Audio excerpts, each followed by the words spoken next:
लखनऊ में तो दिया ही दिया था, राजधानी में, लेकिन पूरे उत्तर प्रदेश में सभी को नोटिस दिया था। अगर नोटिस उस समय दिए गए थे तो आखिरकार फायर डिपार्टमेंट क्या कर रहा था? आज कैसे आग लग गई? जो इनकी महीना वसूली है, अगर एनओसी दे देते तो महीना वसूली कैसे होती है?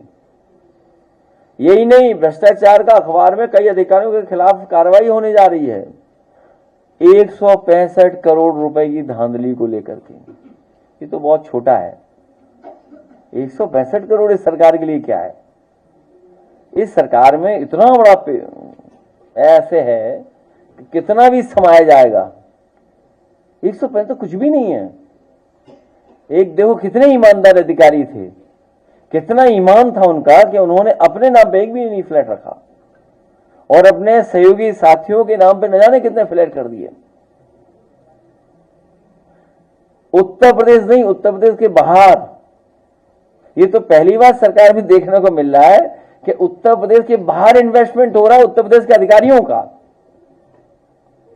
उत्तर प्रदेश के अधिकारियों का इन्वेस्टमेंट उत्तर प्रदेश के बाहर हो रहा है। कुछ उत्तर प्रदेश के अधिकारी कर रहे हैं इन्वेस्टमेंट, कुछ उत्तर प्रदेश के बाहर से आए हुए अधिकारी जो बहुत ही मड़ाईदार पोस्ट पे हैं, वो इन्वेस्टमेंट दूसरे स्टेट में कर रहे हैं, जिसमें एक बार तो जाने कितना पैसा पकड़ा गया था। और कमीशन का झगड़ा तो हमने आपने सबने देखा। वो कमीशन का झगड़ा नहीं था, वो बंटवारे का झगड़ा था। और जितने भी मुख्य हैं सब इसी में लगे हुए हैं, क्योंकि चली चला की बेला में जिसके हाथ में जितना लग जाए। और सोचिए हमारी भगवान कितनी मदद करता है। लाए थे अपने आप को चमकाने के लिए, और देखिए तारीफ कितनी हम लोगों की करके गए। वो सच्चे ईमानदार इंसान हैं। उनकी प्रतिष्ठा, उनका सम्मान आज भी न केवल क्रिकेट में बल्कि क्रिकेट के बाहर भी जो लोग हैं वो उनको बहुत सम्मान देते हैं। बहुत सम्मानीय पर्सनालिटी हैं। और सोचिए झूठे लाए उनको समझाने के लिए कि ये हमारा बनाया हुआ है। और देखिए क्यों ना करते, क्योंकि एक डीजीपी आए थे यहां पर, उन्होंने हमारी शिलान्यास की, उद्घाटन की दोनों की पट्टियां हटाई थी। हमें याद है उन्होंने कहीं फार्म हाउस बनाया है उत्तर प्रदेश से बाहर, जिन्होंने हमारे नाम की पट्टियां नहीं लगने दी। नाम मत बोलो, इन्होंने ऐसा बोला मैं जान गया किसका नाम ले रहे हैं क्योंकि जितना मैं कह रहा हूं वो सब समझ रहे हैं बात को। तो सोचिए आप, पट्टियां नहीं लगी थी, छिपा दी होगी। अगर वो उन्हें पट्टियां दिखाई दे जाती तो बात दूसरे ढंग से हो रही होती कि कोई भी किसी को इस तरह शर्मिंदा नहीं करते हैं। सरकार को ही शर्मिंदा होना पड़ गया। सोचिए आज भी समाजवादियों का काम है। मैं आज चौहान समाज के लोगों का धन्यवाद देना चाहता हूं। दूर दूर से ये चल करके आए हैं। मैं इनकी भावना को और इनके जो सोच है, जो इन्होंने आज हम लोगों के बीच में बातें रखी हैं, मैं एक एक चौहान समाज का धन्यवाद देता हूं, आभार प्रकट करता हूं और उन्हें भरोसा दिलाता हूं कि जब भी समाजवादी सरकार बनेगी उन्हें पूरे तरीके से सम्मान दिलाने का काम हम सब लोग मिलकर के करेंगे। ये हमारे पीढ़ी के सदस्य हैं। इनकी पीड़ा हमारी पीड़ा एक है। ये पीड़ा का रिश्ता है, ये दुख का रिश्ता है। ये भी समय समय पर अपमानित होते हैं। एक एसओ ने, हमें एक साथी ने बताया कि एक एसओ ने इसलिए मारा कि उसने सच्चाई सवाल पूछ लिया। ये सरकार तो कैसी है कि अगर सवाल पूछोगे तो आप पर मुकदमा हो जाएगा, आपकी संस्था बंद हो जाएगी। लोकतंत्र में बाबा साहब भीमराव अम्बेडकर जी ने जो संविधान दिया उसके तहत विपक्षी या आम जनता सवाल पूछ सकती है, अपना सवाल कर सकती है। यही तो तानाशाही है। और देखिए तानाशाहों को भी कभी कभी सबक मिलता है। महफिल बहुत सजाई थी लेकिन गन्ना चूसने वाले लूट ले गए उसको। अकेले रह गए। बहुत सजाई थी महफिल, कोई और महफिल को लूट ले गया।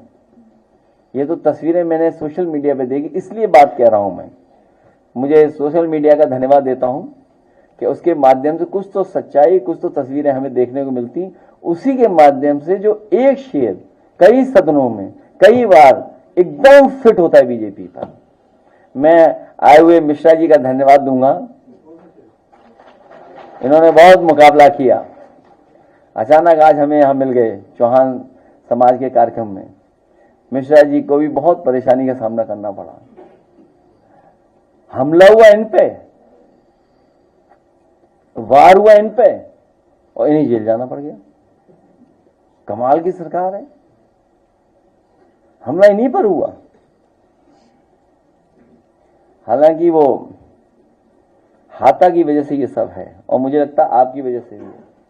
आप विपक्ष में खड़े हो ना सामने, इसीलिए मिश्रा जी पे भी अन्याय हो रहा है।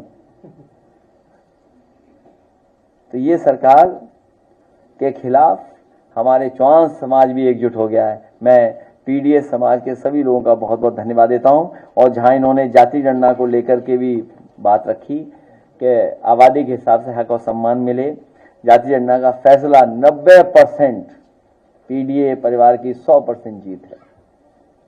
मैं इन सभी लोगों का बहुत बहुत धन्यवाद और आभार प्रकट करता हूं।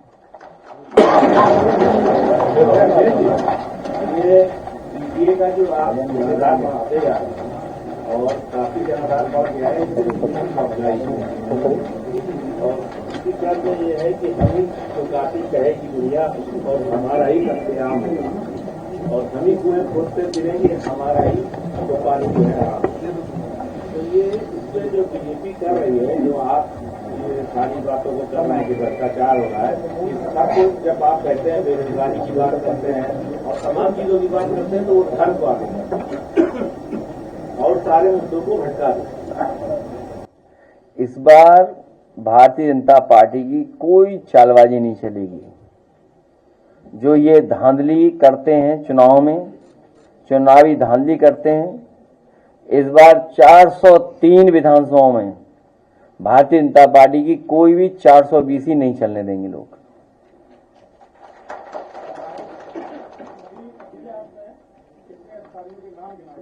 नाम किसी का नहीं लिया मैंने, नाम आप ले दो।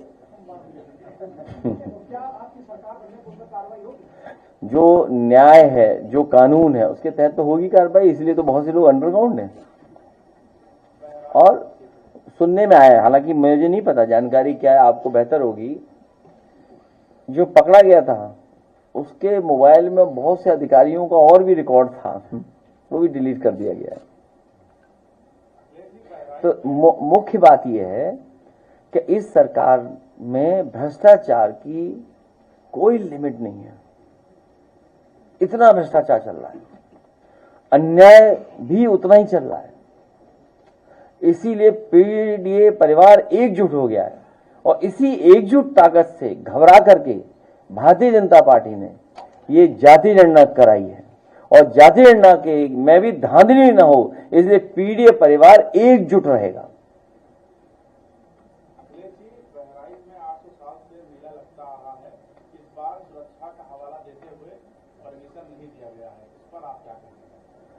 वो किसी मेले को पसंद नहीं कर सकते भारतीय जनता पार्टी के लोग, किसी भी भाईचारे को पसंद नहीं करते। मेले में सब लोग आते हैं, सब भाईचारे में आते हैं। आपने नहीं सुना था प्लेयर कौन था, उसी का नाम बदल दिया कुंभ में, स्नान में।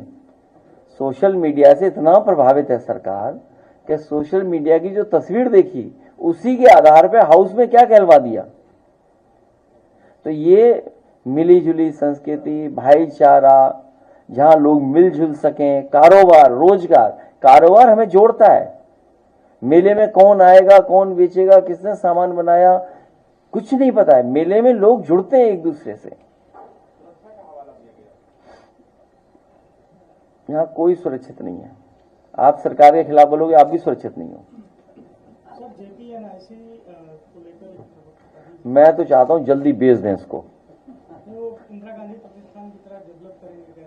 देखिए, हमारे साथ जुड़े रहने के लिए सब्सक्राइब करें देश रोजाना के YouTube चैनल को और नई वीडियो की नोटिफिकेशन पाने के लिए बेल आइकन जरूर दबाएं। अगर आप ये वीडियो फेसबुक या इंस्टाग्राम पर देख रहे हैं तो पेज को लाइक और फॉलो जरूर करें और ज्यादा से ज्यादा शेयर करें।